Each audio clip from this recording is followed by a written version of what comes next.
I remember with clarity the first time I realized how important community was in my life. I was 16 years old and I stood at a point where I was going to make a big decision, and I needed to decide which direction I was going to go in and who I was going to spend my time with. My name is Lori. I'm a member of Heights Church on staff and also a leader in the I'm also a volunteer leader in the junior high ministry. When I was 16, I realized that I had a drinking problem and a problem with drugs. And I was ready to make a change. I had admitted that I had a problem, but one thing that I wasn't quite ready to change yet was who I was spending my time with. And I remember that last time I went to a party, I was going to go and I was going to hang out with my friends and I was going to pretend that I had alcohol in my cup and see if I could toe this line. And I remember I couldn't do it. I remember feeling overwhelmed and frustrated, and I remember that I skipped school the next day and I went and talked to my counselor and asked him, what am I supposed to do? And luckily for me, I had a group of people that were readily available for me to help me out, to be a part of my life, to become my new community, to step in and help me where I couldn't help myself. They were also young people. They taught me how to have fun again, how to have fun without drinking. They taught me how to be able to express my feelings. They taught me how to reach out to other people. All things were new in that situation for me. And what I learned was that that time of my life that was so formative created the model for how I would live my life going forward. I used that same model when I left home and went to college. I sought out people who would surround me, who would help me, who would encourage me. I used that model when I moved to South Dakota, and I used it again when I moved to California, and I used it again when I moved from Northern California over to Sacramento. And I looked for people that would be there to support me and help me, to encourage me along the way.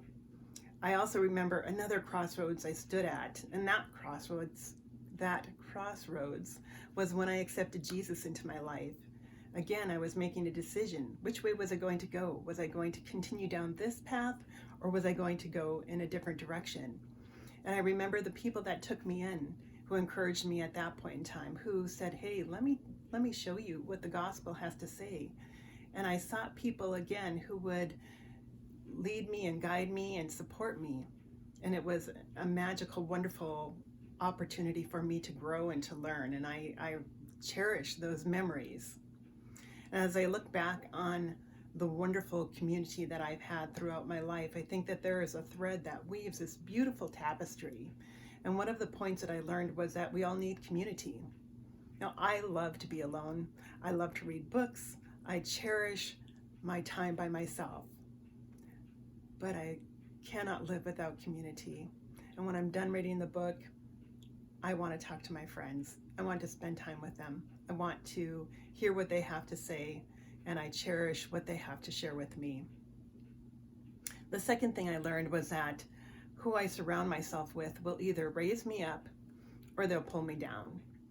When I was drinking, I was part of a community, and that community of people accepted me where I was at, no matter what, as long as I didn't interfere with what they wanted to do. But it wasn't a community that lifted me up. It was a community that pulled me down. So it's really important who you spend your time with, who you choose to put into that close circle in your own life. The third thing that I learned is that I need to be proactive. I made a lot of changes in my life. I went from being a child to being a college student to moving out on my own. And each of those big life changes, I had to be proactive and join a community, because I am kind of quiet, I am kind of shy, and I prefer to sit back and wait for people to come to me. But I needed to make that first move and join rather than waiting for people to come to me. But on the flip side, I've also learned that as a mature believer, it's important for me to extend my hand to other people as well. And the things that I've found in my community that I value a lot is that they encourage me, they laugh with me, they cry with me when things are difficult, they challenge me when I'm doing something stupid, and they accept me for who I am, even when I make mistakes. So I hope that you're encouraged by this. I hope that you have a beautiful community that you are a part of. And I hope that if you find that you don't have that community, that you seek it out, that you extend your hand and ask somebody if you can join their community. I love you, church. I'm glad to be a part of the community that we have, that we can support one another as we reach higher heights and look towards Jesus and what the plan is that he has for us. I hope you have a beautiful day.